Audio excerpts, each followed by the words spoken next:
Everyone, हम transport in plant chapter पढ़ रहे थे और ये ट्रांसपोर्ट इन प्लांट का थर्ड लेक्चर है। सेकेंड लेक्चर में हमने प्लांट वाटर रिलेशनशिप का वाटर पोटेंशियल टॉपिक कंप्लीट किया था। इस लेक्चर में हम ऑस्मोसिस, ऑस्मोटिक प्रेशर, प्लाज्मोलिसिस और लास्ट में इम्बिबिशन पढ़ेंगे। तो वाटर पोटेंशियल का पहले एनसीईआरटी का हम कुछ क्वेश्चन करेंगे। लास्ट लेक्चर में हमने बोला था कि पहले हम कुछ क्वेश्चन करेंगे, उसके बाद आगे के टॉपिक को हम स्टार्ट करेंगे। तो क्वेश्चन 180 पेज नंबर पे एनसीईआरटी का दिया हुआ है। ये इस क्वेश्चन में देखिए, ये जो डायग्राम है यही क्वेश्चन है और इसी के थ्रू ये जी तक क्वेश्चन बनाया गया है, ए से जी तक, और आपको इन्हीं क्वेश्चंस का आंसर देना है। इस डायग्राम को आइए पहले हम ऑब्जर्व करते हैं। देखिए ये है एक, आप इसे चाहे सेल सपोज कर लीजिए, चाहे तो सॉल्यूशन सपोज कर लीजिए, और ये दोनों सॉल्यूशन को जोड़ा गया है किसके थ्रू? सेलेक्टिवली परमिएबल मेम्ब्रेन से। इस मेम्ब्रेन का क्यों यूज किया गया है? क्योंकि किसी भी सेल का जो सेल मेम्ब्रेन होता है उसका नेचर कैसा होता है? सेलेक्टिवली परमिएबल मेम्ब्रेन होता है। किसी भी सेल का cell membrane selectively permeable membrane होता है, इसीलिए हमने दो सॉल्यूशन को सेलेक्टिवली परमिएबल मेम्ब्रेन से जोड़ दिया है। क्योंकि सेलेक्टिवली परमिएबल मेम्ब्रेन के थ्रू ही ऑस्मोसिस का प्रोसेस होता है।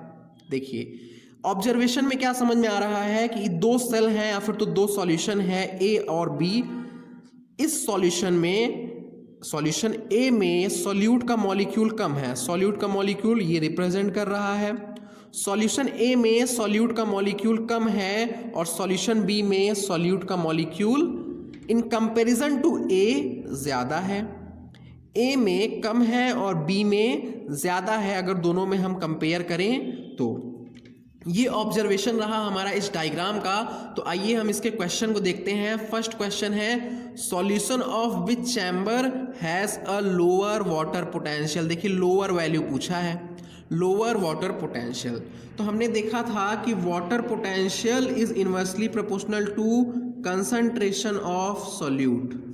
वाटर पोटेंशियल कैसा होता था? लास्ट लेक्चर में हमने पढ़ा था कि water potential is inversely proportional to concentration of solute. तो कंसंट्रेशन ऑफ सॉल्यूट जिसका ज़्यादा होगा उसका वाटर पोटेंशियल कम होगा। तो सॉल्यूट का कंसंट्रेशन बी में ज़्यादा है तो वाटर पोटेंशियल बी का कम होगा। तो फर्स्ट का आंसर हो जाएगा बी वाला सॉल्यूशन।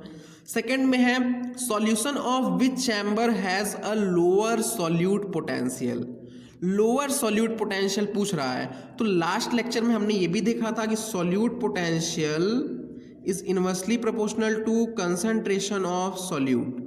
कंसंट्रेशन ऑफ सॉल्यूट ज़्यादा होगा तो सॉल्यूट पोटेंशियल कम होगा। Higher the value of solute, higher the amount of solute, lower will be solute potential. क्यों? क्योंकि सॉल्यूट पोटेंशियल नेगेटिव होता था।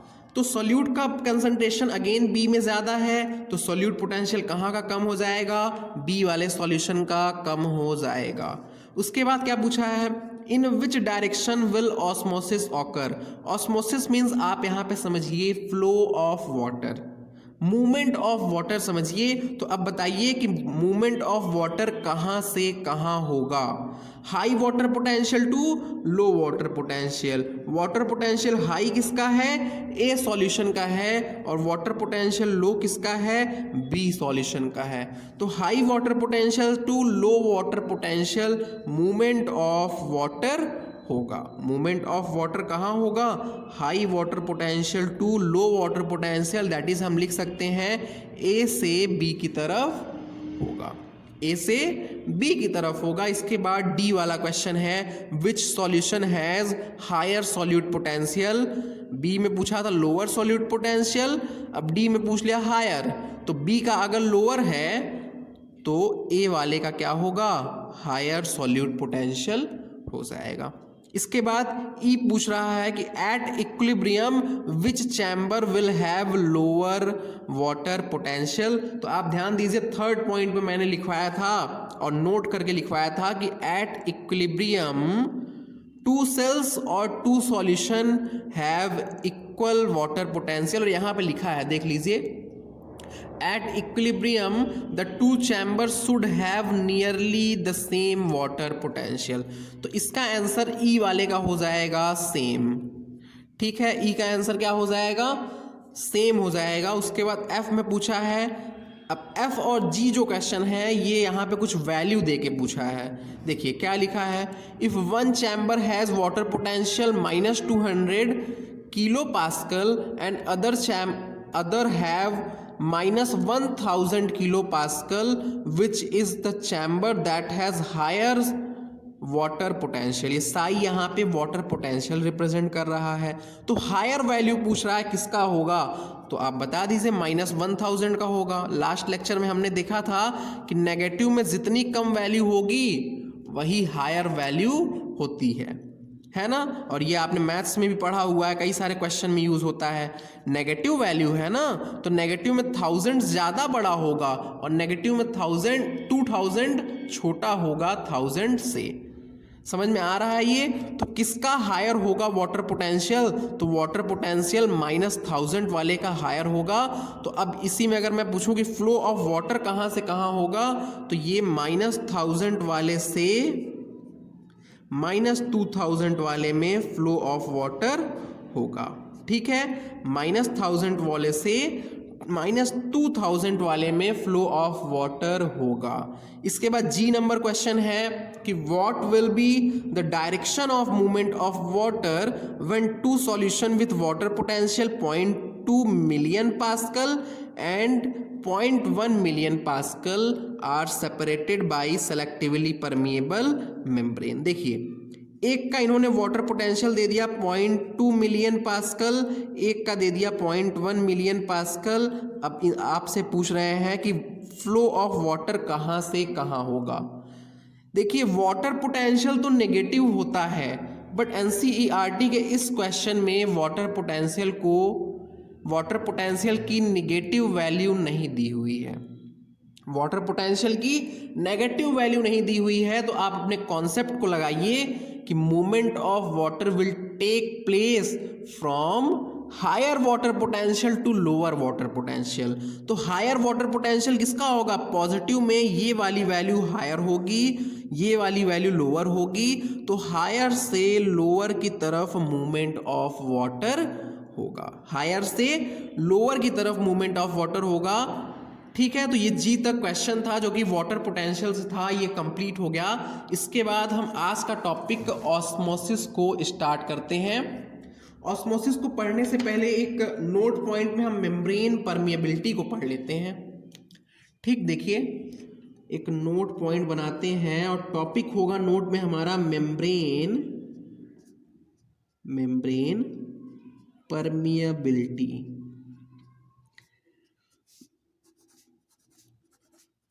Membrane permeability. देखिए इस टॉपिक में मैं अभी जब एक्सप्लेन करूंगा तो दो मैं रिप्रेजेंटेशन करूंगा। सॉल्यूट को मैं कैसे रिप्रेजेंट करूंगा, बार बार लिखने से अच्छा एक रिप्रेजेंटेशन बना लें। सॉल्वेंट को कैसे रिप्रेजेंट करेंगे, सॉल्यूट को इसके लास्ट टर्म ई से रिप्रेजेंट करूंगा और सॉल्वेंट को इसके लास्ट टर्म टी से रिप्रेजेंट करूंगा। ठीक है, सॉल्यूट को मैं ई से रिप्रेजेंट करूंगा और सॉल्वेंट को टी से रिप्रेजेंट करूंगा, और इसी तरीके से मैं सॉल्यूशन को एन से रिप्रेजेंट करता हूं। तो यहां भी इसका यूज नहीं होने वाला है, हम सॉल्यूट को ई से रिप्रेजेंट करेंगे और सॉल्वेंट को टी से रिप्रेजेंट करेंगे। तो देखिए मेम्ब्रेन परमिएबिलिटी में कितने तरह की मेम्ब्रेन होती हैं, तो मेम्ब्रेन 4 तरह की हो जाएगी। एक हो जाएगी परमिएबल मेम्ब्रेन, दूसरा हो जाएगा इम्परमिएबल मेम्ब्रेन,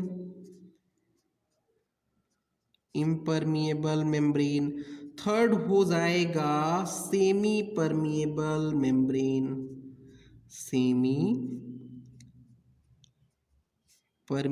मेम्ब्रेन, और इसके बाद फोर्थ हो जाता है हमारा सेलेक्टिवली परमिएबल मेम्ब्रेन, जो कि अभी आपने एनसीईआरटी में देखा, सेलेक्टिवली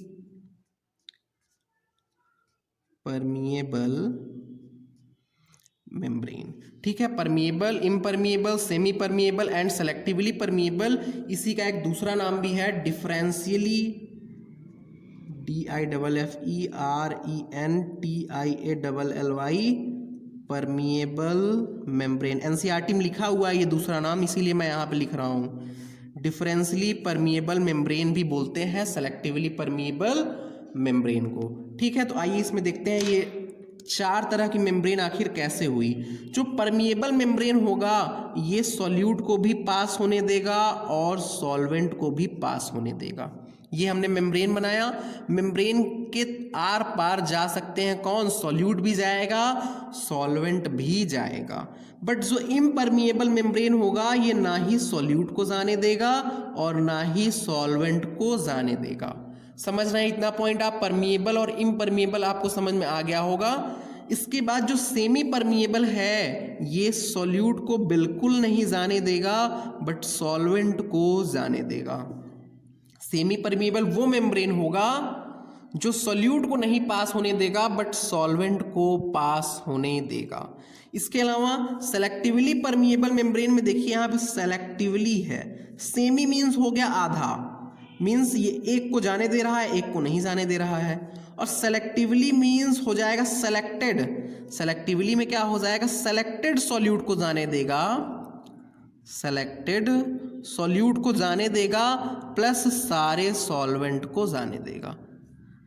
सेलेक्टिवली परमिएबल में क्या हो रहा है, सिर्फ और सिर्फ सेलेक्टेड सॉल्यूट को जाने दे रहा है, सारे सॉल्यूट को नहीं पास होने देगा, कुछ सेलेक्टेड सॉल्यूट को ही पास होने देगा।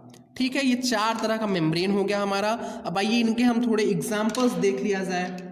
एग्जाम्पल में परमिएबल मेम्ब्रेन का एग्जाम्पल में हम सेल वॉल बोल सकते हैं, सेल वॉल। सेल वॉल में आप प्राइमरी सेल वॉल हो सकता है और सेकेंडरी सेल वॉल भी हो सकता है, और सेकेंडरी सेल वॉल को ही हम लोग क्या बोलते हैं, lignified cell wall, lignified cell wall. आपको पता है ना सेल वॉल का जब ग्रोथ होगा तो उसमें न्यू सेल वॉल जब बनता है तो वो प्राइमरी सेकेंडरी टर्सरी इस फॉर्म में सेल वॉल का फॉर्मेशन होता है, सेल चैप्टर में हमने पढ़ा हुआ है। तो जो प्राइमरी सेल वॉल होंगी एंड सेकेंडरी सेल वॉल होंगी वो परमिएबल मेम्ब्रेन होते हैं, उनके थ्रू सॉल्यूट भी आसानी से पास कर जाएगा और सॉल्वेंट भी आसानी से पास कर जाएगा। फिर आते हैं हम इम्परमिएबल मेम्ब्रेन का एग्जाम्पल पे। तो इम्परमिएबल मेम्ब्रेन के एग्जाम्पल में हो जाएगा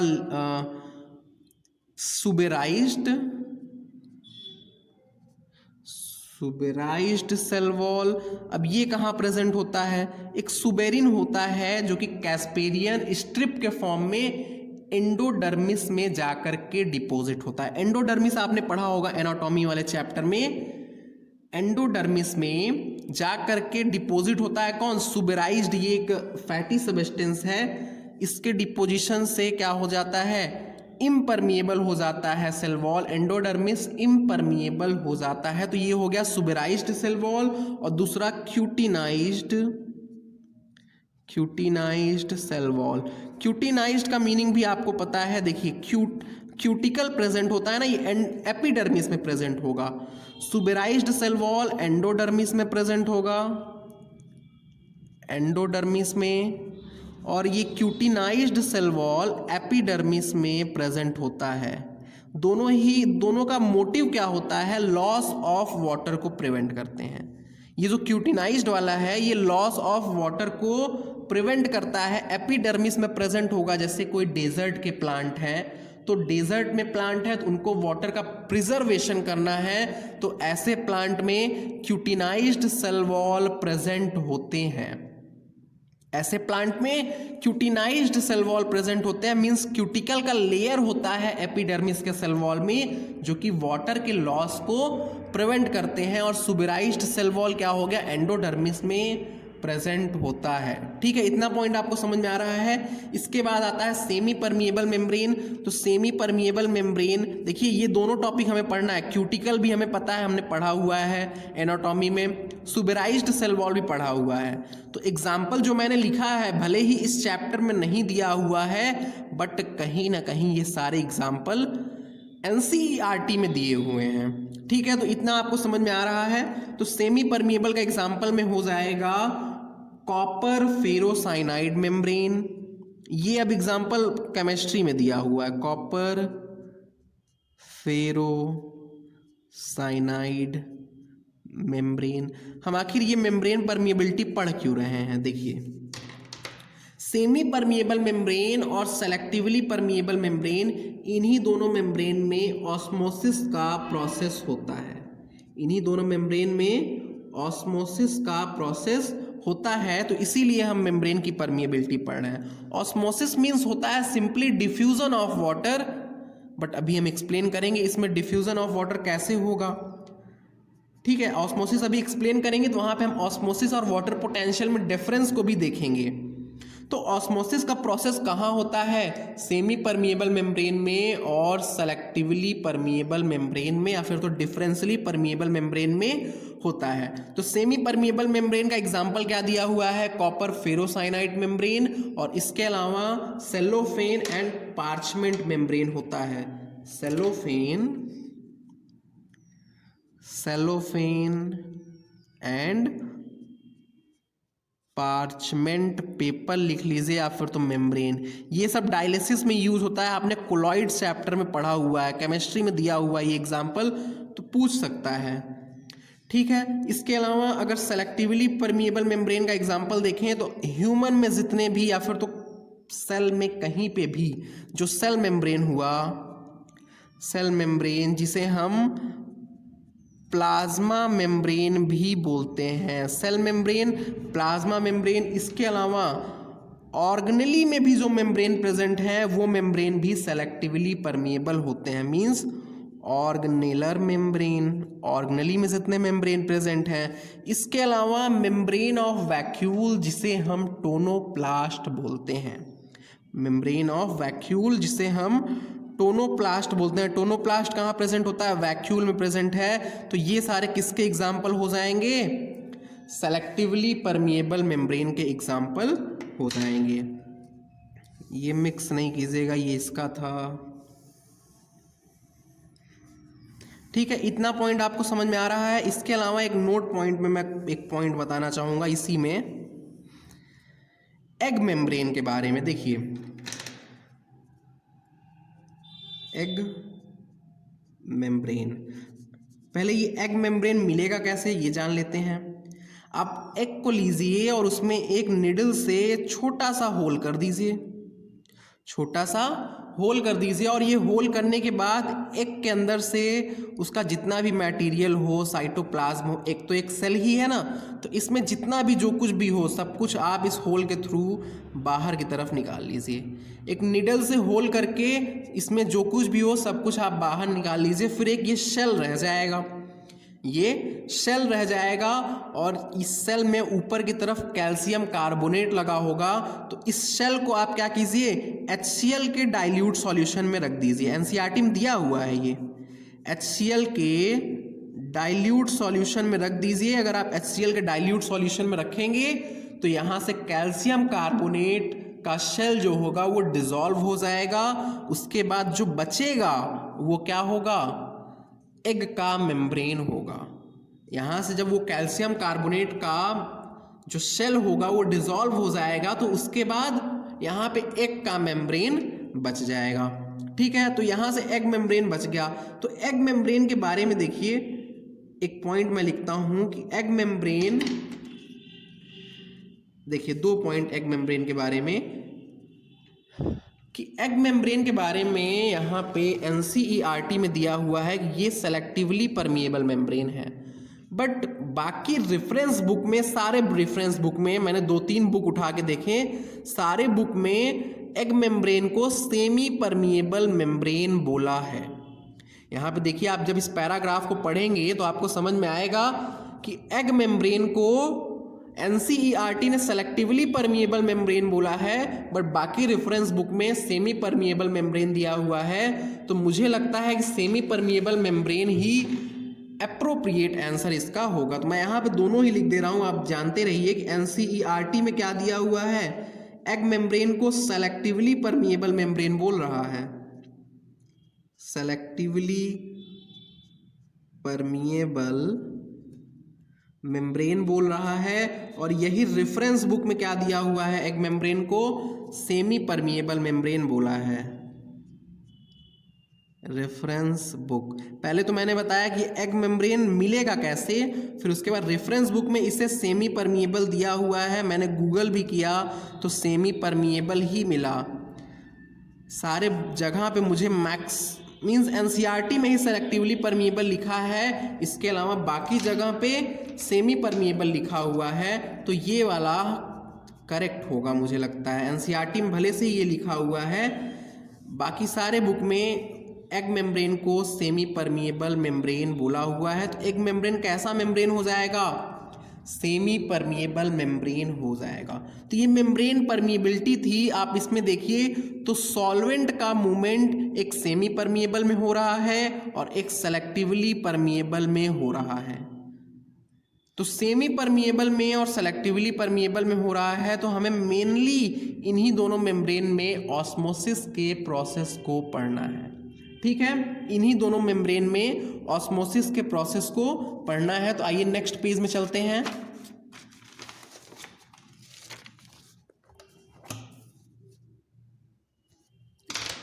ऑस्मोसिस, देखिए ऑस्मोसिस में और वाटर पोटेंशियल में पहले थोड़ा सा हम डिफरेंस समझते हैं। देखिए अगर ये हमने 2 सेल बनाया, जैसा कि लास्ट लेक्चर में हमने 2 सेल बनाया था, उसी तरीके से अगर ये 2 सेल है तो वाटर पोटेंशियल क्या बताता है कि किस सेल में वाटर का कंसंट्रेशन कितना है या फिर तो वाटर का फ्री एनर्जी कितना है। वाटर पोटेंशियल क्या बता रहा है, किस सेल में वाटर का फ्री एनर्जी कितना है। बट ऑस्मोसिस क्या होता है, डिफ्यूजन ऑफ वाटर। इस प्लाज्मा मेम्ब्रेन से जो वाटर का मूवमेंट होगा, इस प्रोसेस को हम डिफ्यूजन बोलते हैं। ऑस्मोसिस एक प्रोसेस हो गया, बट वाटर पोटेंशियल क्या बता रहा है, किसी सेल में वाटर का कंसंट्रेशन कितना है या फिर तो वाटर का फ्री एनर्जी कितना है। अभी आप यहाँ पे भी देखेंगे कि ऑस्मोसिस में बताया गया कि मूवमेंट ऑफ वाटर कहाँ से कहाँ होगा, और यही पॉइंट वाटर पोटेंशियल में भी बताया गया है कि high water potential to low water potential movement होगा। बट ऑस्मोसिस एक प्रोसेस है और वाटर पोटेंशियल क्या है, एक फिजिकल वैल्यू की तरह है जो कि बता रहा है कि कहाँ पे वाटर का कंसंट्रेशन ज़्यादा है। ठीक है, इतना पॉइंट आपको समझ में आ रहा है।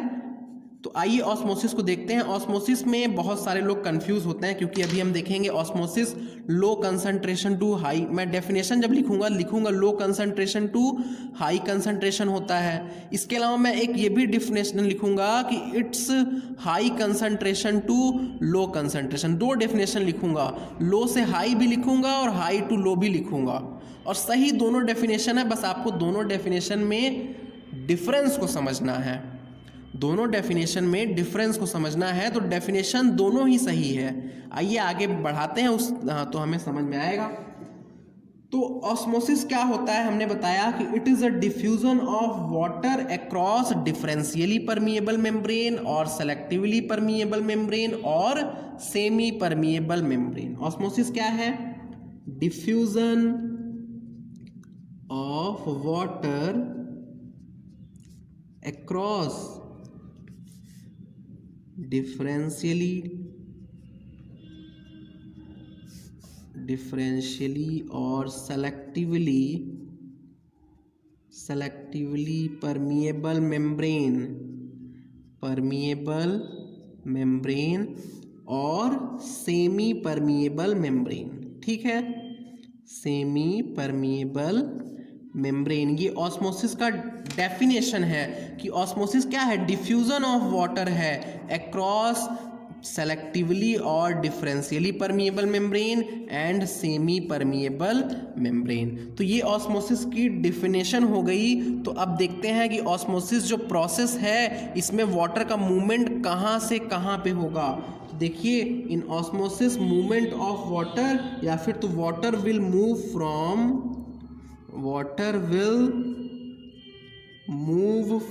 वाटर का मूवमेंट कहाँ से कहाँ होगा। मैं इसमें 2 डेफिनेशन या फिर तो 2-3 डेफिनेशन लिखता हूँ, और तीनों डेफिनेशन थोड़ा सा अपोजिट है और आपको उसका मीनिंग समझना है। देखिए एनसीईआरटी में लिखा हुआ है कि water will move from its higher chemical potential, its higher chemical potential to lower chemical potential, to lower chemical potential, higher chemical potential to lower chemical potential। इसके अलावा डेफिनेशन में लिखूं तो इट्स हायर कंसंट्रेशन, ये दोनों definition NCERT में लिखा है, to lower concentration, water will move from its higher concentration to lower concentration.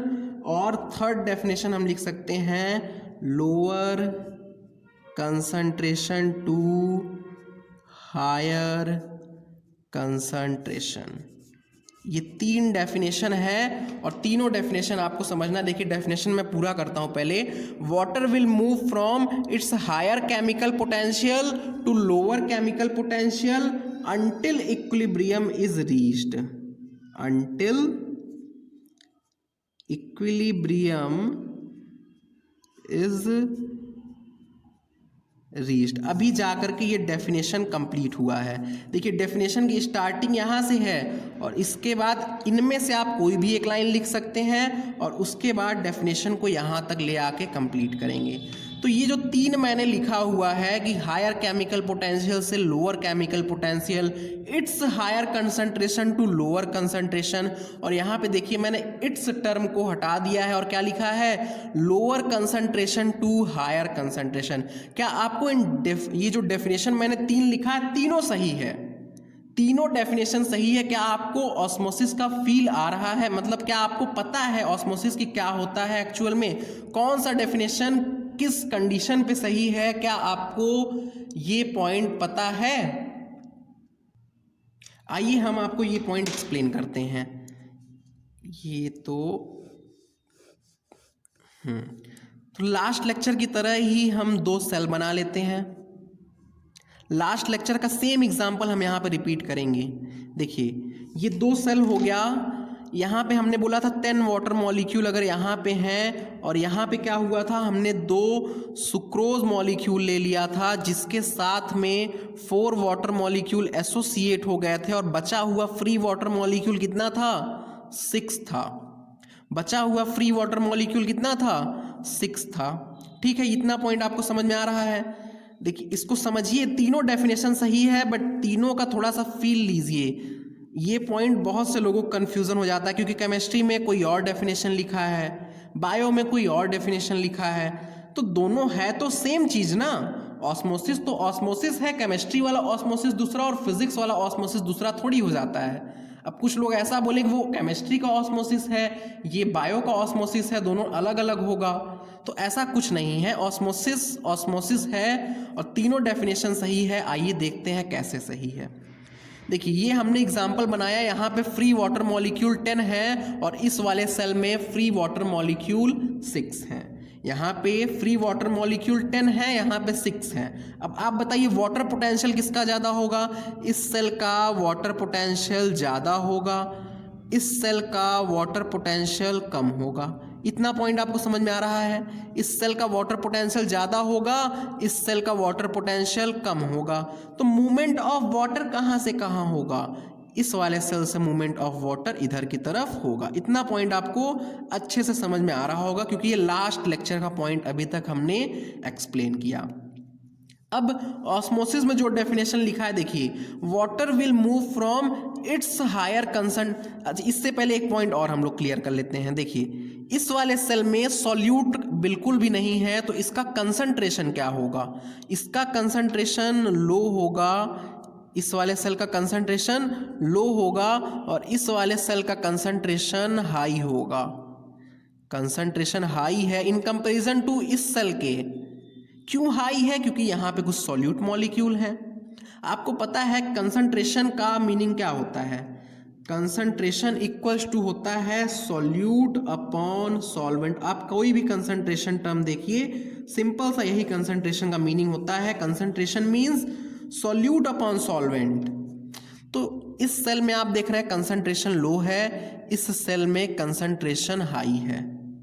तो वाटर कहाँ से मूव कर रहा है, low concentration to high concentration move कर रहा है। अगर आपको एक भी पॉइंट में डाउट है, पहले आप इसी को वापस से सुनिए, तब आगे की तरफ बढ़िए। देखिए वाटर कहाँ से कहाँ मूव कर रहा है, low concentration to high concentration. तो ये वाला डेफिनेशन तो पहले सही हो गया कि water will move from lower concentration to higher concentration until equilibrium is reached. तब तक मूव करेगा जब तक इक्विलिब्रियम नहीं मिल जाता। तो ये डेफिनेशन तो हमारा एक्सप्लेन हो गया, ये तो एक्सप्लेन हो गया। और बाकी दोनों डेफिनेशन में देखिए इट्स लिखा हुआ है, और ये बहुत इंपॉर्टेंट टर्म होता है।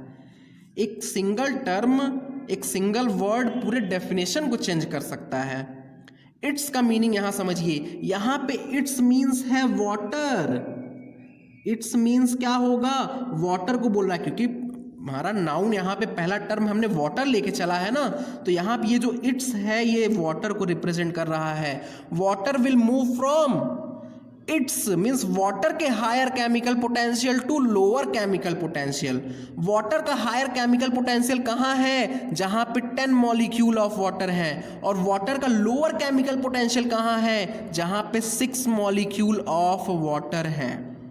सेकेंड में भी वही है, it's higher concentration to lower concentration. It's means water, water के हायर कंसंट्रेशन से वाटर के लोअर कंसंट्रेशन तरफ। वाटर का हायर कंसंट्रेशन कहाँ होगा, यहाँ पे कंसंट्रेशन मतलब क्या है, free energy, free water molecule. तो वाटर का हायर कंसंट्रेशन कहाँ है, इस सेल में है, और वाटर का लोअर कंसंट्रेशन इस वाले सेल में है। समझ रहे हैं आप, तीनों डेफिनेशन को समझिए। यहाँ पे इट्स रिप्रेजेंट कर रहा है वाटर को, और ये एक इट्स टर्म से पूरा डेफिनेशन चेंज हो जा रहा है।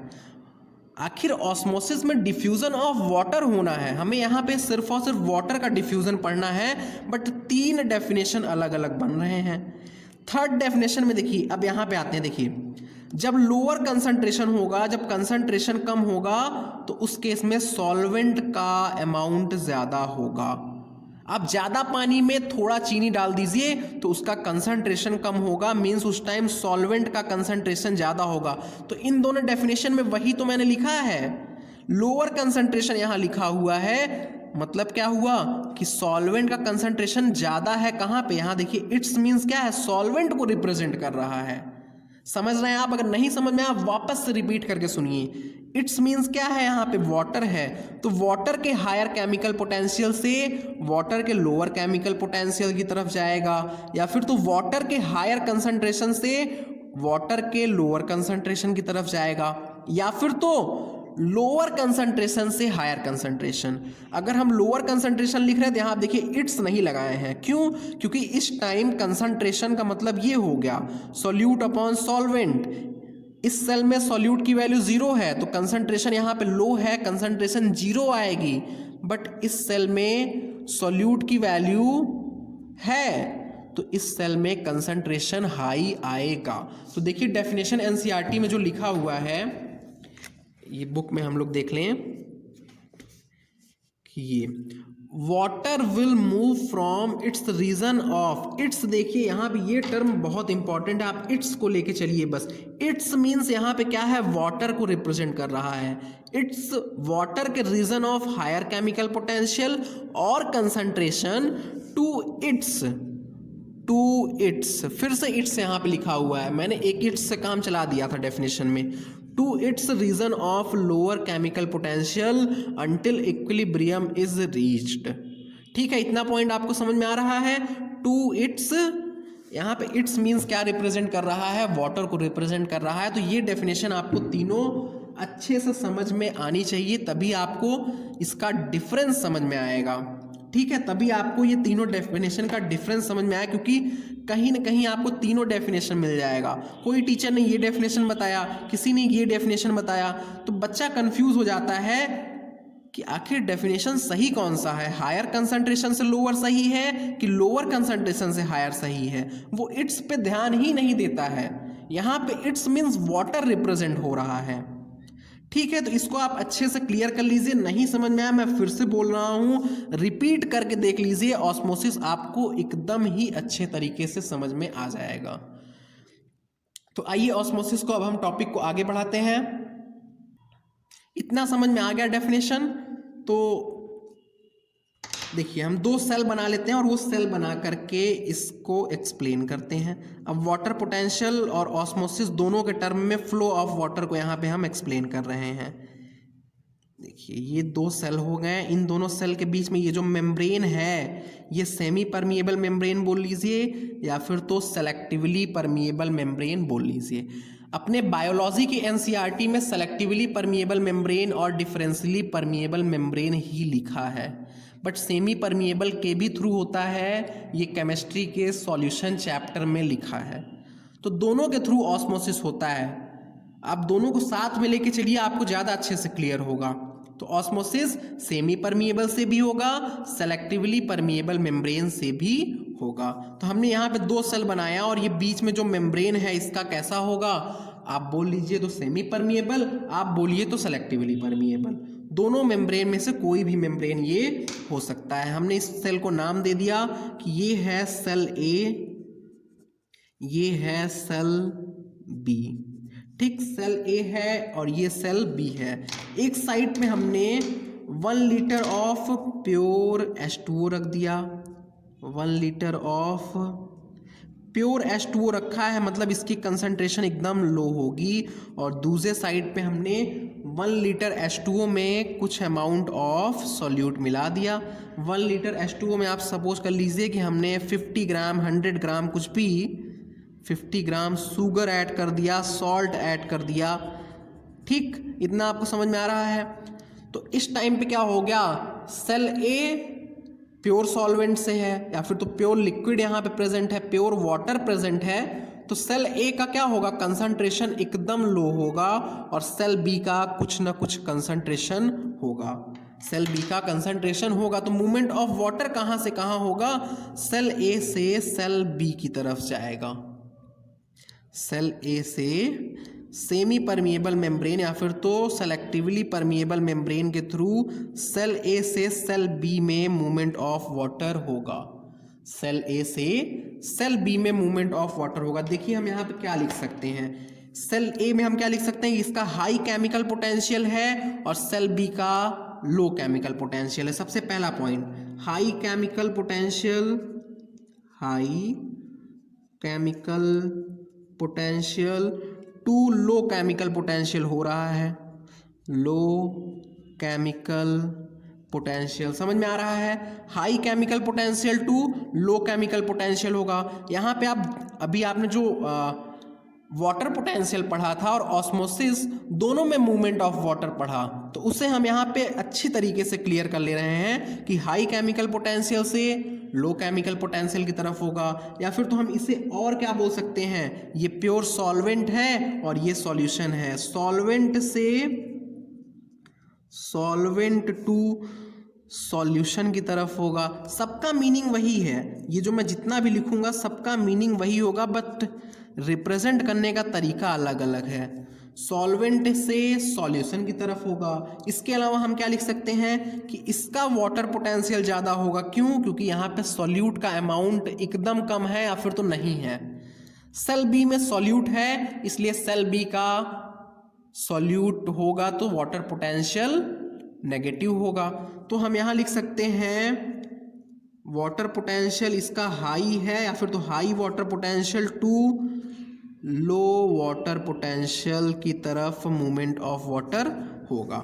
हाई वाटर पोटेंशियल से लो वाटर पोटेंशियल की तरफ मूवमेंट ऑफ वाटर होगा। इसके अलावा हम क्या लिख सकते हैं, इसके अलावा एक और एग्जांपल थोड़ा सा बना लेते हैं।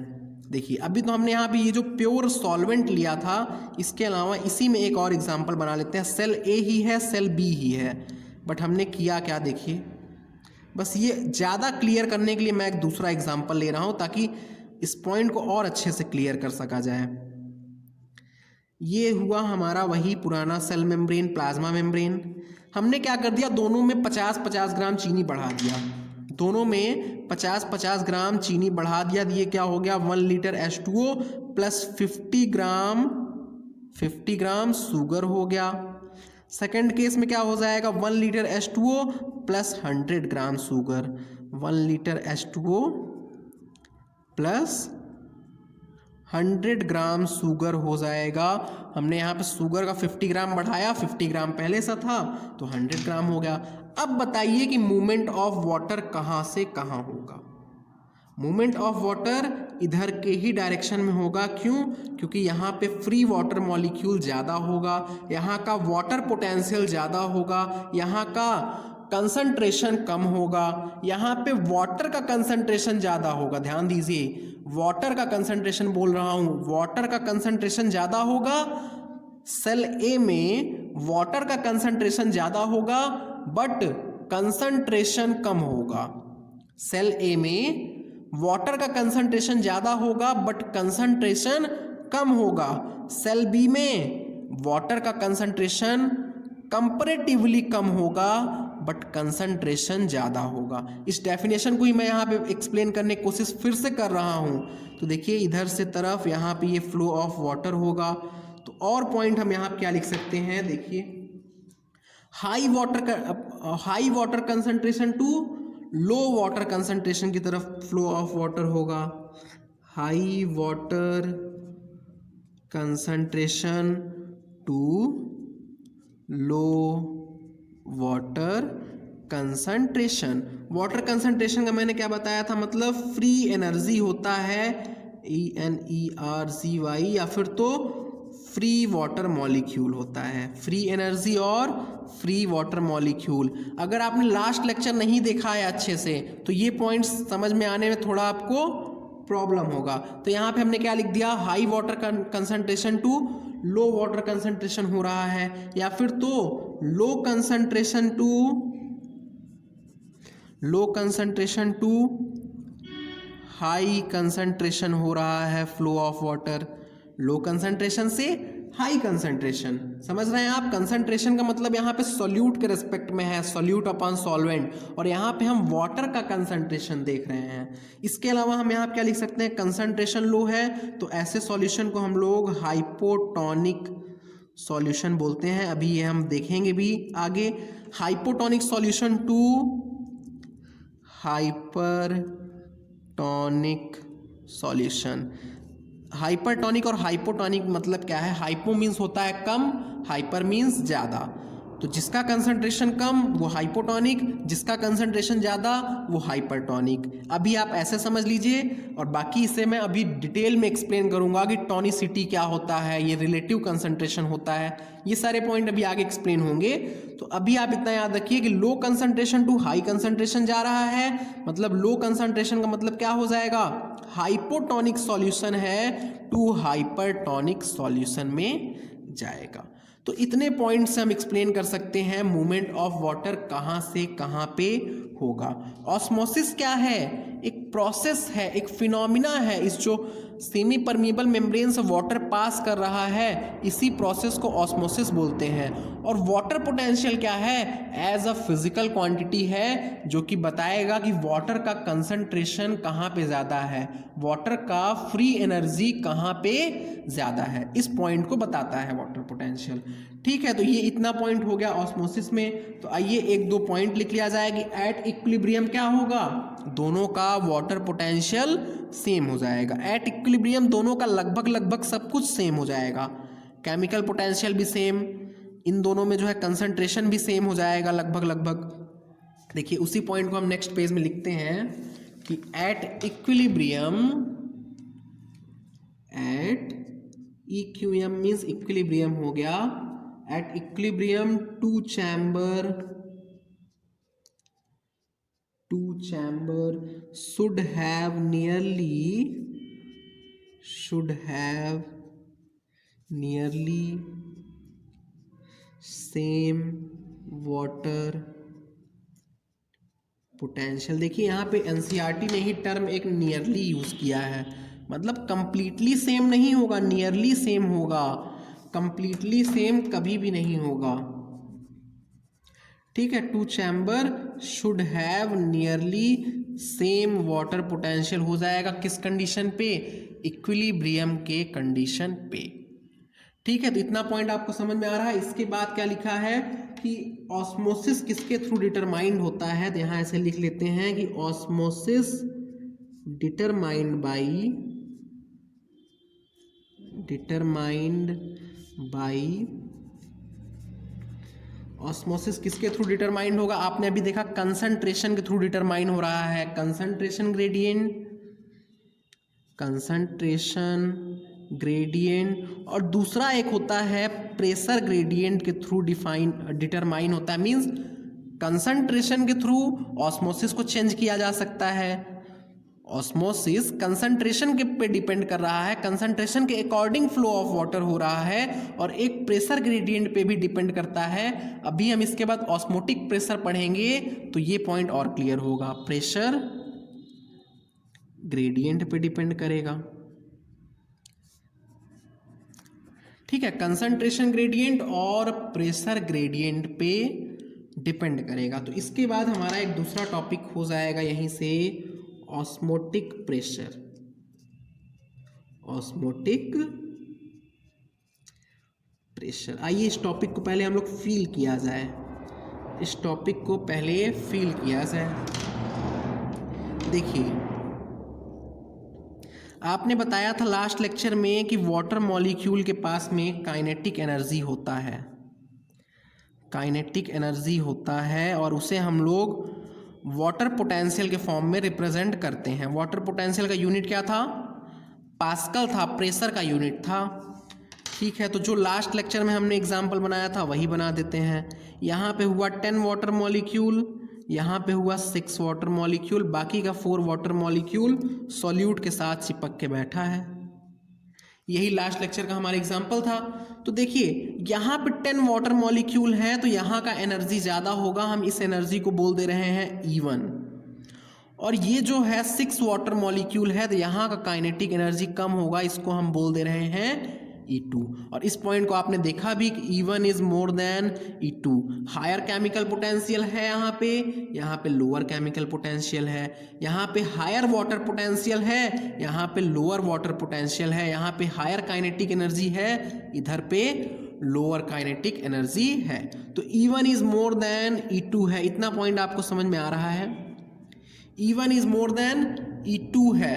तो अगर हम क्या करें, इधर साइड में जहाँ का वाटर पोटेंशियल कम है, या फिर तो आप इसे क्या बोल सकते हैं, अब देखिए ये सॉल्वेंट है, ये क्या है? सॉल्वेंट है। ये क्या होगा? सॉल्यूशन होगा। ये सॉल्वेंट है, ये सॉल्यूशन है। तो फ्लो ऑफ वाटर कहाँ से कहाँ होगा आप बताइए? E1 से E2 की तरफ होगा। High energy to low energy flow होगा। इतना पॉइंट तो आपको क्लियर हो रहा है ना अभी तक? High energy to low energy flow of water होगा। तो ऑस्मोटिक प्रेशर क्या होता है, अब मैं एक्सप्लेन करने जा रहा हूं। ऑस्मोटिक प्रेशर का मतलब है external pressure that stops process of osmosis. लिखता हूं एक्सटर्नल, फिर यहां पे एक्सप्लेन करते हैं, pressure that stops process of osmosis. External pressure that stops process of osmosis. यहाँ पे ऑस्मोसिस क्यों हो रहा है आप बताइए? क्योंकि यहाँ पे E1 is more than E2 है। E1 की वैल्यू ज़्यादा है किससे? E2 से। पर अगर किसी कंडीशन से हम ये कर दें कि E1 इक्वल्स टू E2 में हम कुछ अमाउंट बढ़ा दें, X अमाउंट अगर बढ़ा दें और दोनों को इक्वल कर दें, तो क्या ये ऑस्मोसिस होगा? बिल्कुल नहीं होगा। हमने क्या किया कि यहाँ का एनर्जी ज़्यादा था, इधर पे एनर्जी कम था, इधर साइड में हमने कुछ एनर्जी दे दिया, कुछ एनर्जी दे दिया, तो दोनों का क्या होगा? एनर्जी इक्वल हो जाएगा, और ये प्रोसेस ऑफ ऑस्मोसिस इस कंडीशन पे स्टॉप हो जाएगा। इसी को हम दूसरे टर्म में समझते हैं। ये जो एनर्जी E1 है ये इक्विवेलेंट होगा वाटर पोटेंशियल ऑफ फर्स्ट वाले का। फर्स्ट वाले का वाटर पोटेंशियल, यहाँ पे हम ये भी लिख सकते हैं कि water potential of first is more then water potential of second. इस पॉइंट को आप समझ रहे हैं? वाटर पोटेंशियल फर्स्ट का ज़्यादा है, किससे ज़्यादा है? सेकंड वाले से ज़्यादा है। वाटर पोटेंशियल फर्स्ट वाले का सेकंड वाले से ज़्यादा है। तो यहाँ पे हम कैसे लिख सकते हैं? देखिए, water potential of first is equals to water potential of second plus pressure, और ये हुआ हमारा एक्सटर्नल प्रेशर। अगर ये हम एक्सटर्नल प्रेशर लगा देंगे तो दोनों तरफ एनर्जी इक्वल हो जाएगी, दोनों तरफ वाटर पोटेंशियल इक्वल हो जाएगा और प्रोसेस ऑफ ऑस्मोसिस स्टॉप हो जाएगा। तो क्या अब आपको इस डेफिनेशन की फील आ रही है? हमने क्या किया, प्रोसेस ऑफ इस ऑस्मोसिस को स्टॉप करने के लिए, प्रोसेस ऑफ ऑस्मोसिस को स्टॉप करने के लिए जितना एक्सटर्नल प्रेशर दिया, ये कैसा प्रेशर है, एक्सटर्नल प्रेशर है। प्रोसेस ऑफ ऑस्मोसिस को स्टॉप करने के लिए हमने जितना एक्सटर्नल प्रेशर दिया उसी प्रेशर को ऑस्मोटिक प्रेशर बोलते हैं। क्या इतना पॉइंट आपको समझ में आ रहा है? मैं इस डायग्राम को फिर से एक्सप्लेन करता हूं। हमने एक साइड पे सॉल्वेंट लिया, दूसरे साइड पे सॉल्यूशन लिया। ये सॉल्वेंट है, सॉल्यूशन है। ऑस्मोसिस होगा कहाँ से? सॉल्वेंट से सॉल्यूशन की तरफ ऑस्मोसिस होगा। क्यों होगा? क्योंकि एनर्जी ज़्यादा है E1 वाला, सॉल्वेंट की एनर्जी ज़्यादा है, सॉल्वेंट की केमिकल एनर्जी, फ्री एनर्जी ज़्यादा है, और सॉल्यूशन की केमिकल एनर्जी, फ्री एनर्जी कम है। तो हमने क्या किया, सॉल्यूशन कुछ एनर्जी दे दिया, external energy in the form of pressure. आपको पता है पी डेल्टा वी ना, पी डेल्टा वी किसके इक्विवेलेंट होता है? एनर्जी के। तो हमने प्रेशर के फॉर्म में कुछ एनर्जी दे दिया सॉल्यूशन के साइड में, जिससे क्या हो गया, दोनों एनर्जी इक्वल हो गए, दोनों एनर्जी इक्वल हो गए और प्रोसेस ऑफ ऑस्मोसिस स्टॉप हो गया। तो अगर इसी हम इक्वेशन को प्रेशर के फॉर्म में लिखें तो आपको पता है वाटर पोटेंशियल प्रेशर की यूनिट में होता है ना, ये एनर्जी के इक्विवेलेंट होता है। इसी एनर्जी को हम इस प्रेशर के फॉर्म में लिख सकते हैं, ठीक है, क्योंकि एनर्जी इज इक्वल टू, ऐसे ही आप समझ लीजिए कि वॉल्यूम क्या होगा, इक्वल होगा तो वॉल्यूम आके कॉमन होके कैंसिल हो जाएगा। मतलब सिंपली इस एनर्जी को हम प्रेशर के टर्म में अगर लिखें तो ये हो जाएगा water potential of first is equal to water potential of second, plus ये जो एक्स एनर्जी आई है ये इसी एक्सटर्नल प्रेशर की वजह से आई है, और जब ये इक्वल हो जाएंगे तो प्रोसेस ऑफ ऑस्मोसिस स्टॉप हो जाएगा, और इसी प्रेशर को हम ऑस्मोटिक प्रेशर बोलते हैं। इसी प्रेशर को हम क्या बोलते हैं? ऑस्मोटिक प्रेशर बोलते हैं। इसी प्रेशर को हम ऑस्मोटिक प्रेशर बोलते हैं। तो आइए यहीं पे थोड़ा सा हम आरओ का भी कॉन्सेप्ट समझ ले। रिवर्स ऑस्मोसिस क्या होता है? रिवर्स ऑस्मोसिस, ये सिर्फ यही नोट में एकदम साइड में थोड़ा समझाएंगे बस। देखिए अभी तक क्या किया हमने, एक्स अमाउंट एनर्जी दिया था, अगर हम एक्स से ज़्यादा एनर्जी इधर साइड में दे देंगे तो क्या हो जाएगा? देखिए पहले तो ये कंडीशन थी, हमने इधर पे 2x एनर्जी दे दिया, तो उस केस में क्या होगा, E1 is less than E2 plus 2x हो जाएगा। देखिए एकदम अपोजिट हो गया, E1 की वैल्यू छोटी हो गई, पहले E1 की वैल्यू ज़्यादा थी, E2 की कम थी। हमने E2 के साइड पे पहले x अमाउंट दिया तो दोनों इक्वल हो गए, हमने और x अमाउंट दे दिया तो ये वैल्यू तो बड़ी हो जाएगी ना। सॉल्यूशन के साइड पे नेट एनर्जी बड़ी हो गई और सॉल्वेंट के साइड पे नेट एनर्जी कम हो गई।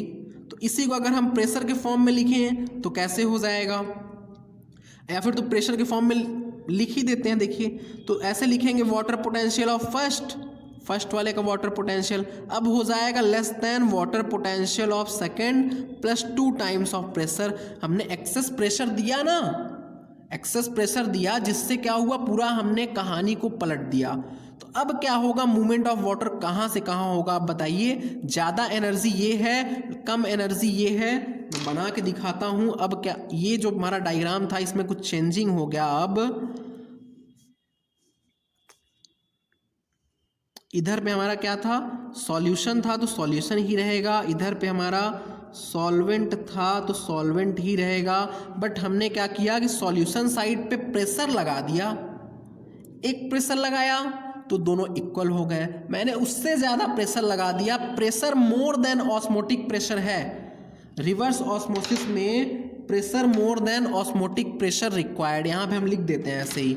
रिवर्स ऑस्मोसिस प्रोसेस के लिए pressure more than osmotic pressure required. Pressure more than कितना चाहिए, ऑस्मोटिक प्रेशर रिक्वायर्ड, तब जाकर रिवर्स ऑस्मोसिस प्रोसेस होगा। तो ये सॉल्यूशन साइड में अब आप देख रहे हैं एनर्जी कितना हो गया, E2 + 2x हो गया, और सॉल्वेंट साइड पे एनर्जी E1 हो गया। सॉल्वेंट साइड पे एनर्जी E1 हो गया, मतलब एनर्जी सॉल्यूशन की ज़्यादा हो गई, सॉल्वेंट की कम हो गई। तो अब ये रिवर्स ऑस्मोसिस का प्रोसेस होने लगेगा। यही तो होता है। आपने इधर साइड पे नॉर्मल जो आपने मिनरल वाटर रखा हुआ है, और औरों से यहाँ पे टैप लगा हुआ है, यहाँ से आपको पानी मिल रहा है, ये क्या है, ऑरो वाटर है, ये ऑरो वाटर है। तो ऑरो के प्रोसेस में यही होता है। हम इलेक्ट्रिसिटी क्यों देते हैं उसे, क्योंकि उस इलेक्ट्रिसिटी के थ्रू हम उसमें एक प्रेशर प्रोवाइड करते हैं, एक प्रेशर प्रोवाइड करते हैं जो कि प्रेशर मोर देन होता है ऑस्मोटिक प्रेशर के, और उसी प्रेशर की वजह से जो ऑस्मोसिस का प्रोसेस हो रहा था वो रिवर्स हो गया। नहीं समझ में आया हो तो आप वापस से इतना समझिए, रिवाइंड करके देखिए, और ये एक बार अगर आपको फील आ गया ना इसका, तो फिर आप भूलेंगे ही नहीं। इसको आप फील कर लीजिए बस। रिवर्स ऑस्मोसिस कैसे हो रहा है, और pressure more than osmotic pressure जब दिया गया, pressure more than osmotic pressure दिया गया, एनर्जी के पूरा कॉन्सेप्ट को ही पलट दिया गया। एक एक्सटर्नल एनर्जी वहाँ पे हम दे रहे हैं ना, इलेक्ट्रिकल एनर्जी औरों में, जिसकी वजह से क्या हुई, ये एनर्जी की पूरी जो प्रोसेस ऊपर हो रहा था ऑस्मोसिस में, वो रिवर्स ऑस्मोसिस में रिवर्स हो गया।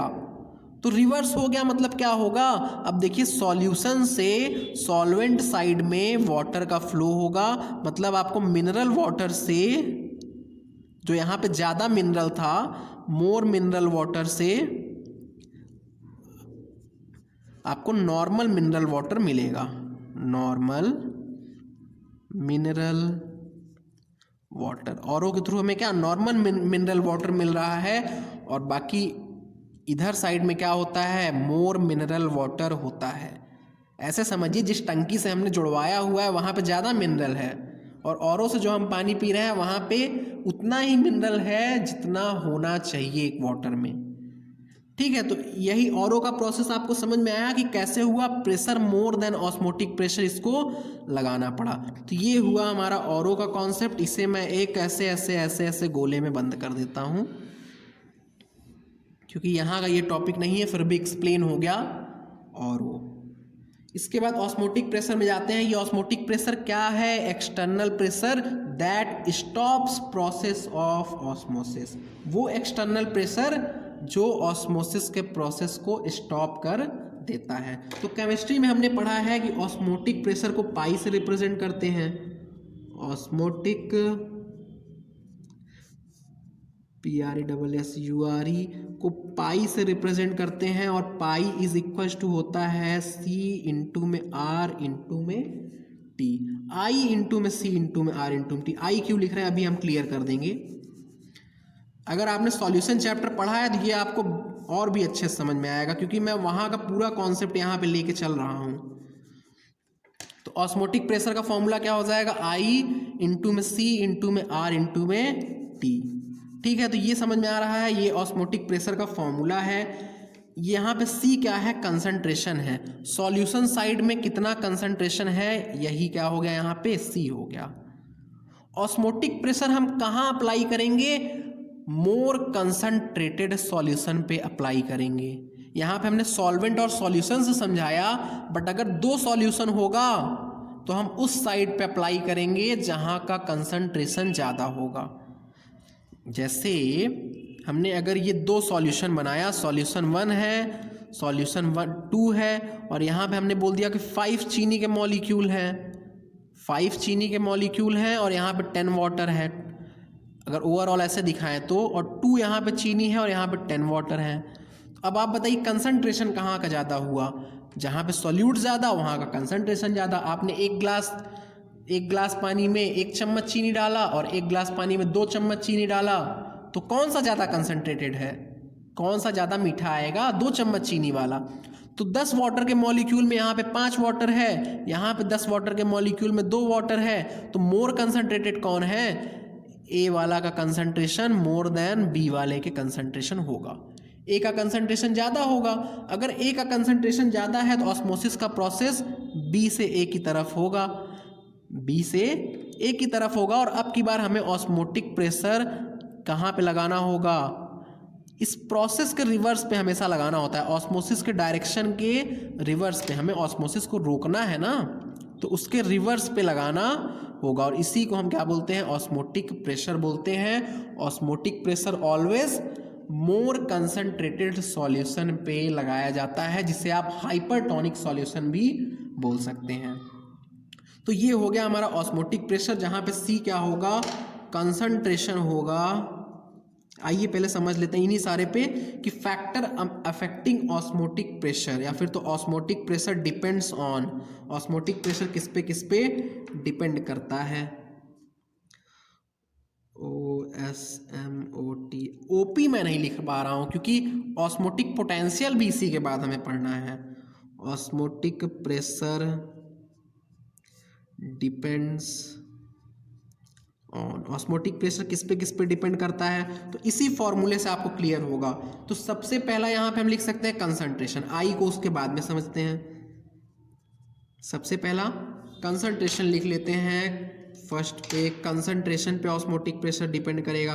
कैसे डिपेंड कर रहा है आप बताइए, डायरेक्टली है। आप कंसंट्रेशन को बढ़ाइए, आपको उतना ही ज़्यादा प्रेशर देना पड़ेगा।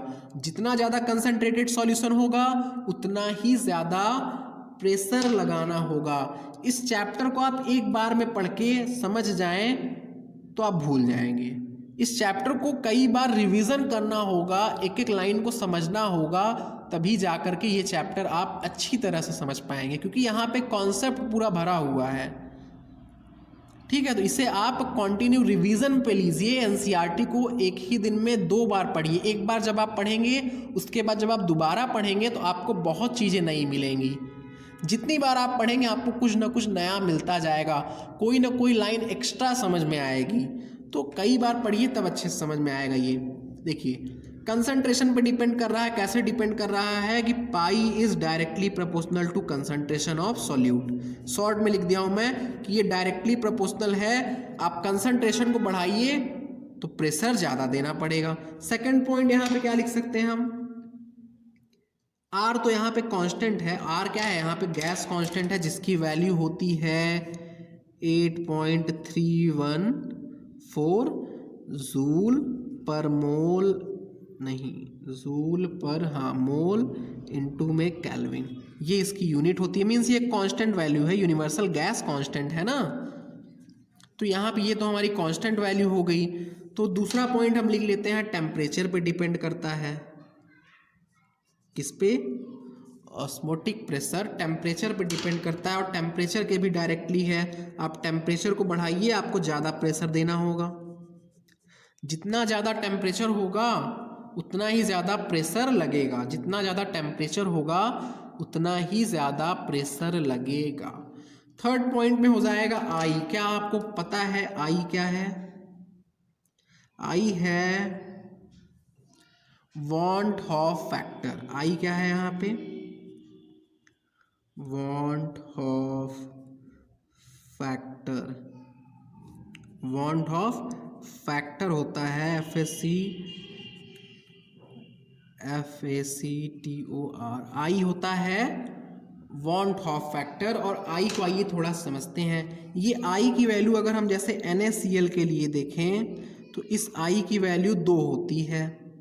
क्यों? क्योंकि ये NaCl पानी में जाकर के Na बन जाता है और Cl बन जाता है। और इसी तरीके से अगर हम इसी I की वैल्यू ग्लूकोज के लिए देखें O6 तो ये 1 ही होती है। क्यों?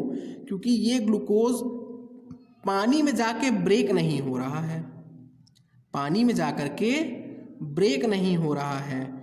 और इसी तरीके से अगर हम H3COOH को देखें तो ये पानी में जाकर के ब्रेक तो होगा, इसकी आई की वैल्यू 1 से ज़्यादा होती है, मीन्स ये ब्रेक होता है CH3COO माइनस में और H+ में। Actually osmotic pressure colligative property है ना, नंबर ऑफ सोल्यूट आयन पे डिपेंड करती है। नंबर ऑफ सोल्यूट आयन कितना है, ऑस्मोटिक प्रेशर कॉलिगेटिव प्रॉपर्टी है। आइए आई वाले पॉइंट को हम नेक्स्ट पेज में समझते हैं और थोड़ा सिंपल तरीके से समझा दें। आई क्या होगा, वॉन्ट ऑफ फैक्टर होगा। और थोड़ा सिंपल तरीके से समझ लेते हैं यहाँ पे बायो में। आई इक्वल्स टू, क्योंकि ये शायद 12th का टॉपिक है ना, तो 11th वाले बच्चे नहीं जानते होंगे। तो आई इज इक्वल्स टू हो जाएगा यहाँ पे वॉन्ट ऑफ फैक्टर बोलते हैं। और इस आई की आप सिंपल सी ऐसे वैल्यू याद रख लीजिए कि आई की वैल्यू होती है more than 1 for electrolyte, ELECTROLYT। क्यों? क्योंकि इलेक्ट्रोलाइट पानी में जा करके ब्रेक हो जाएगा। जैसे NaCl है तो ये ब्रेक होगा कितने, 2 पार्ट में ब्रेक हो जाएगा, Na और Cl में। तो ऑस्मोटिक प्रेशर भी ये क्या कर देगा, डबल कर देगा। एक ऑस्मोटिक प्रेशर Na की वजह से, एक ऑस्मोटिक प्रेशर Cl की वजह से होगा, तो ये क्या कर देगा, डबल कर देगा। इसी तरीके से अगर हम लिखें तो Al2SO4 थ्राइस, ये क्या होगा, 5 में ब्रेक हो जाएगा, है ना। इलेक्ट्रोलाइट के लिए ऐसे हो गया। इलेक्ट्रोलाइट में अगर हम वीक इलेक्ट्रोलाइट देखें CH3COOS, तो ये वाटर में जाके कंप्लीटली नहीं ब्रेक होगा, वाटर में जाके कंप्लीटली नहीं ब्रेक होगा। इसलिए इसका आई 1 से तो ज़्यादा होगा बट 2 से कम होगा, 1 से ज़्यादा होगा बट 2 से कम होगा। ठीक है, इतना पॉइंट समझ में आ रहा है। इसके अलावा और हम क्या लिख सकते हैं, आई की वैल्यू इक्वल्स टू 1 होती है for non electrolyte, non electrolyte. I की वैल्यू लेस देन 1 भी होती है, बट वो आप अपने केमिस्ट्री में पढ़िएगा। यहाँ पे 2 पॉइंट देखिए, आई की वैल्यू मोर देन 1 हो सकती है, लेस देन 1 हो सकती है। ये आई पे भी डिपेंड करेगा, ठीक है, आई पे भी डिपेंड करेगा। जैसे कैसे डिपेंड करेगा, अगर लिखना चाहें तो हम ऑस्मोटिक प्रेशर का फॉर्मूला क्या था, pi is equal to I into में CRT, आई इंटू में CRT। तो यहीं पे हम लिख सकते हैं for same concentration and temperature, for same concentration and temperature. Concentration और टेम्परेचर जब सेम होगा तो उस केस में I for electrolyte, I for electrolyte is more than I for non electrolyte. ये तो अभी हमने ऊपर पढ़ा, तो इसी वजह से क्या हो जाएगा, pi for electrolyte will be more than pi for non electrolyte. ठीक है, pi means osmotic pressure, osmotic pressure electrolyte के लिए ज़्यादा होगा और नॉन इलेक्ट्रोलाइट के लिए कम होगा। ऑस्मोटिक प्रेशर इलेक्ट्रोलाइट में ज़्यादा लगाना होगा और नॉन इलेक्ट्रोलाइट में कम लगाना होगा। क्यों? क्योंकि नॉन इलेक्ट्रोलाइट का आई कम है, वॉन्ट ऑफ फैक्टर कम है, वो डिसोसिएट नहीं हो रहा है। ठीक, तो आई पे इस तरीके से डिपेंड करता है। ये क्वेश्चन बन सकता है कि इलेक्ट्रोलाइट का ऑस्मोटिक प्रेशर ज़्यादा होता है और नॉन इलेक्ट्रोलाइट का कम होता है। तो इतना पॉइंट आपको याद रखना होगा अच्छे से। इसके बाद एक पॉइंट जो कि NCERT में लिखा है, एक ब्रैकेट में लिख देते हैं उसे, कि ऑस्मोटिक पोटेंशियल, नोट में ही करके लिख देते हैं ऑस्मोटिक, कल मैंने एक्सप्लेन भी किया था ये ऑस्मोटिक पोटेंशियल, इसी को हम लोग क्या बोलते हैं, solute potential is equals to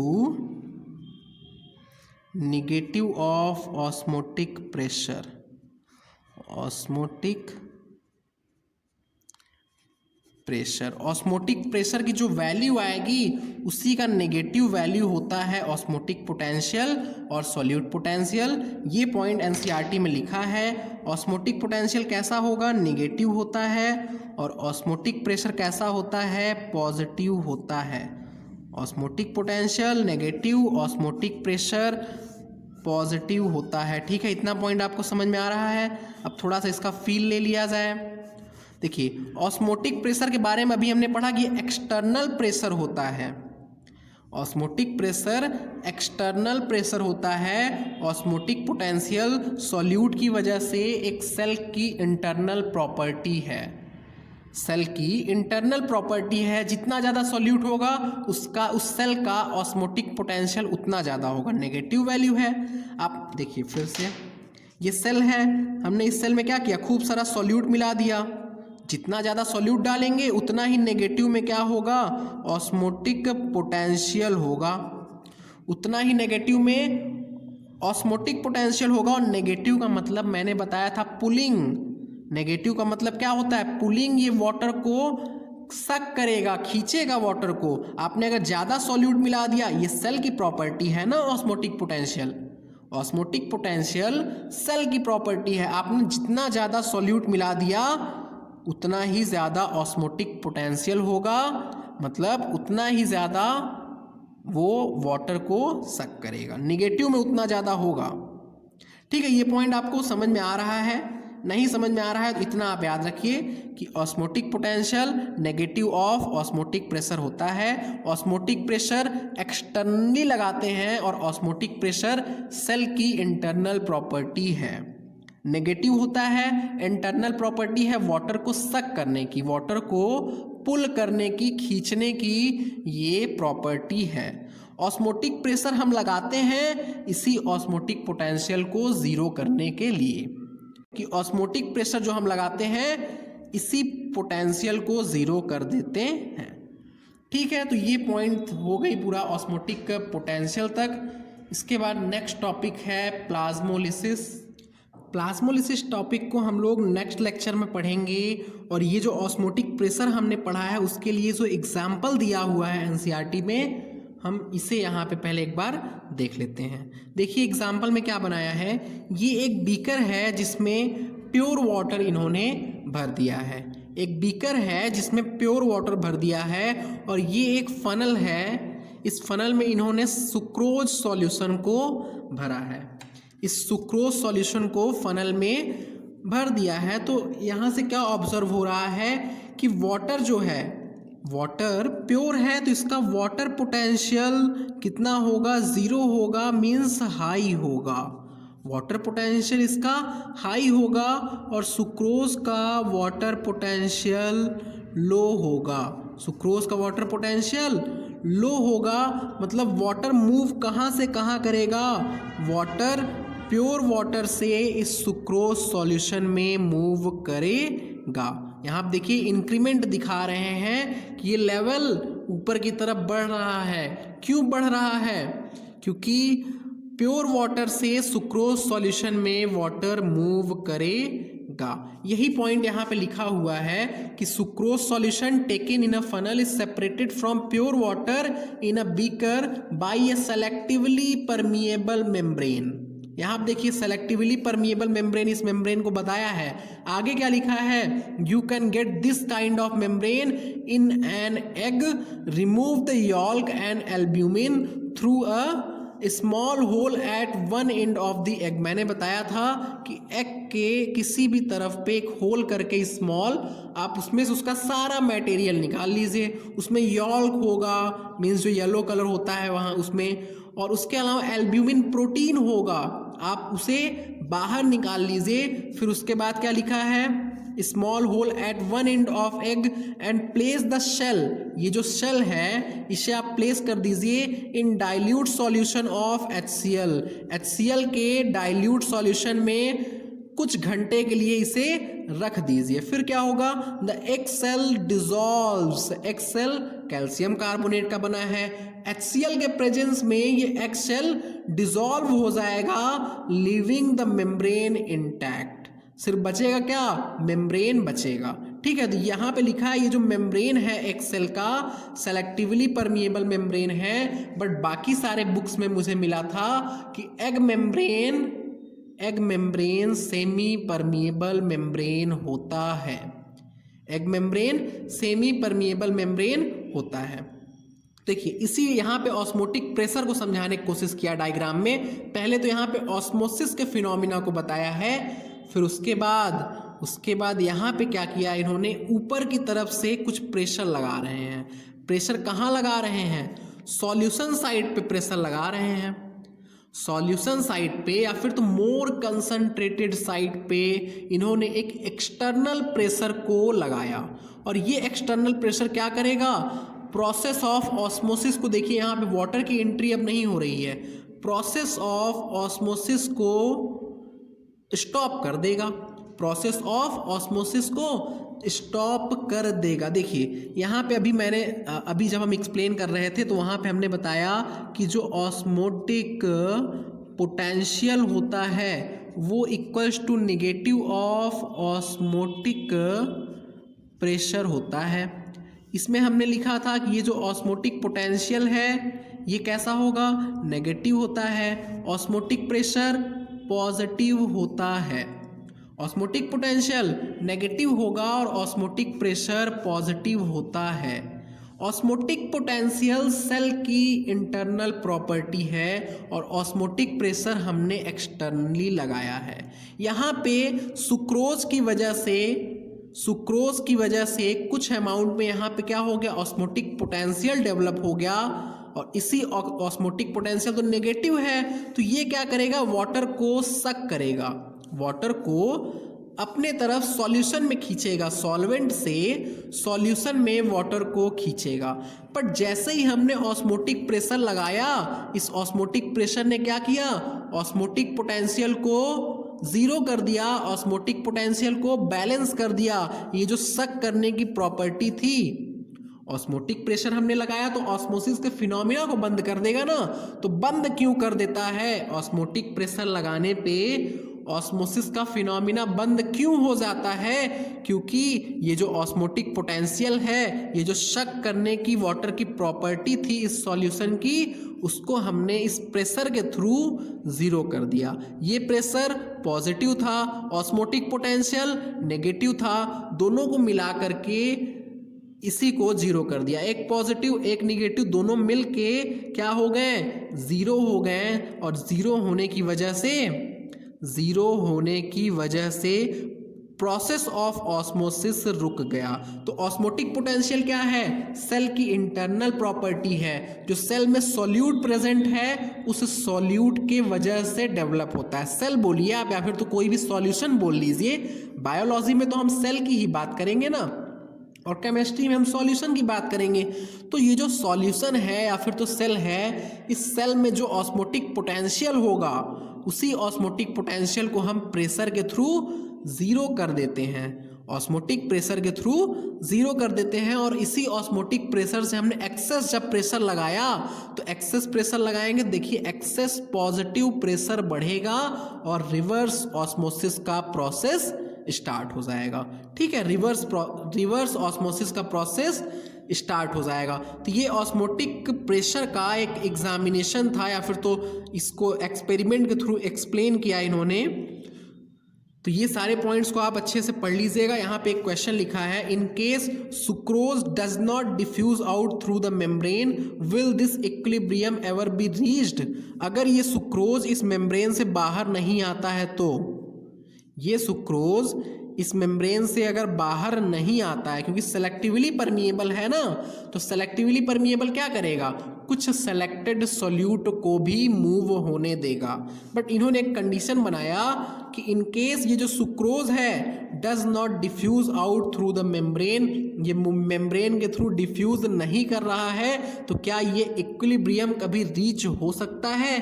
तो आंसर होगा नो, आंसर होगा नो। नियरली इक्विलिब्रियम रीच हो सकता है बट इक्विलिब्रियम कभी नहीं रीच होगा, क्योंकि कुछ ना कुछ कंसंट्रेशन यहाँ पे हमेशा बना होगा। अगर कंसंट्रेशन है, कंसंट्रेशन का डिफरेंस है, वाटर पोटेंशियल का डिफरेंस है, तो एनर्जी का डिफरेंस है, और उस एनर्जी के डिफरेंस की वजह से वाटर मूव करता रहेगा और ये इक्विलिब्रियम 100% तो नहीं रीच होगा। ठीक है, ये ऑस्मोटिक पोटेंशियल का, ऑस्मोटिक प्रेशर, ऑस्मोटिक पोटेंशियल यहाँ पे हमने एक्सप्लेन कर दिया अच्छे से कि ये सेल की इंटरनल प्रॉपर्टी है। ऑस्मोटिक प्रेशर को हमने एक्सटर्नली लगाया, उसने ऑस्मोटिक पोटेंशियल को जीरो कर दिया। सक करने की वाटर को या फिर तो वाटर को पुल करने की प्रॉपर्टी को हमने ऑस्मोटिक प्रेशर से जीरो किया था। ठीक है, तो इतना पॉइंट आपको अच्छे से समझना होगा। और नेक्स्ट लेक्चर में हम प्लाज्मोलिसिस टॉपिक को स्टार्ट करेंगे। प्लाज्मोलिसिस और इम्बिबिशन टॉपिक ही, दो ही टॉपिक नेक्स्ट लेक्चर में पढ़ेंगे। एक्सप्लेन करने के चक्कर में थोड़ा सा ये टॉपिक एक्सटेंड हो जा रहा है, वरना सिर्फ लिखवाना हो डेफिनेशन तब तो ये बहुत छोटा हो जाएगा। एक्सप्लेनेशन में ही मेन टाइम जा रहा है। ठीक है, नेक्स्ट लेक्चर में हम वापस से मिलते हैं, तब तक के लिए बाय बाय।